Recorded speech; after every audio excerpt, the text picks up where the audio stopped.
Summertime is coming to the South.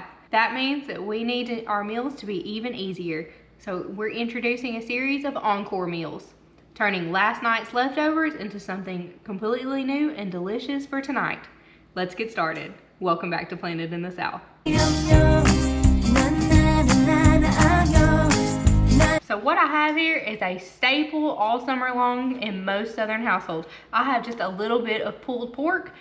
This was left over from doing something completely different the night before. I just have it shredded here in the refrigerator, and we're gonna make us some pork nachos. So the first thing I do when I'm gonna make a plate of nachos is I rummage through my fridge and I see what I have on hand that can go on them. So first I have some banana peppers. Love to put those on everything. I have some olives. So these are green olives. Black olives would probably work better, but I'm using what I have. I am lucky that I have some queso, and this home style Gordo's queso is our absolute favorite. Get it at Walmart. A little bit of sour cream, and then it wouldn't be pork nachos if you didn't have some barbecue sauce. We have Sassy Jones, but Sweet Baby Ray's goes good as well.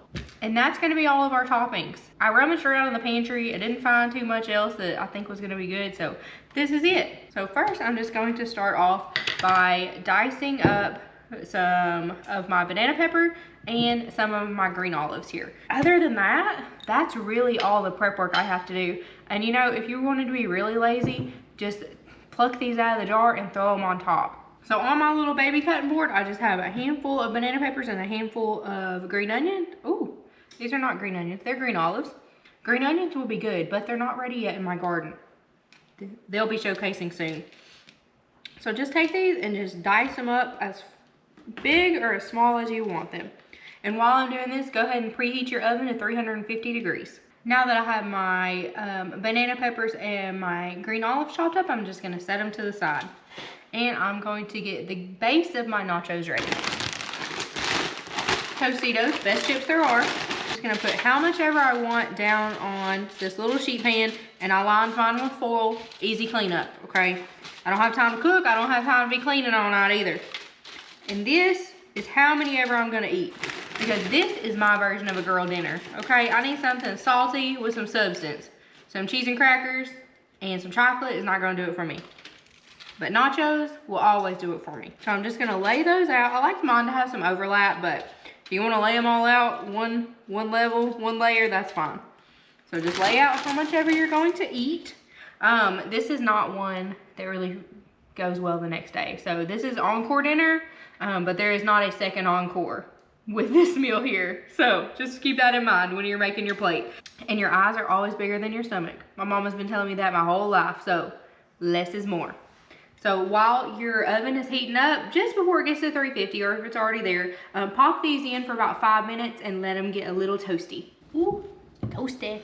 Okay, let's make our nachos.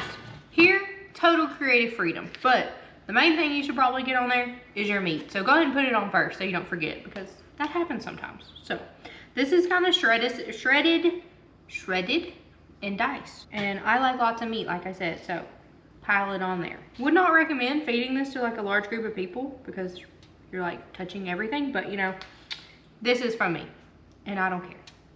Now, next thing, let's not forget our olives and peppers. That's pretty monochromatic there with my toppings. Now, the next thing I'm gonna put on before I put it back in the oven is gonna be my cheese. Shredded cheese will be great here, but I have no shredded cheese, and I was not going to the store when I'm going to Sam's tomorrow, so this will work.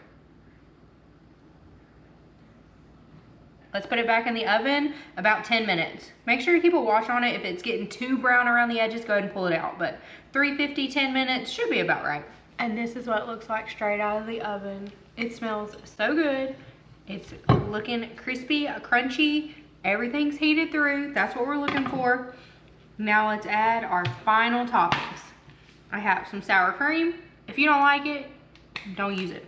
I like sour cream a little bit. We're gonna drizzle a little bit across the top. And now, barbecue sauce. How much ever you like. I don't like a ton of barbecue sauce, so just a touch for me.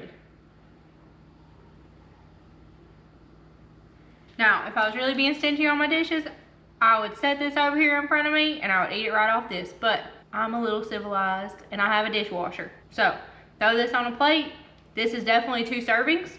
So again, start off with less and go more. But smells good, looks good. Took me a whole, what, 20 minutes? And there you have it. That's our encore meal tonight. Taking last night's leftovers and making it something completely new and delicious tonight. Again, in under 30 minutes.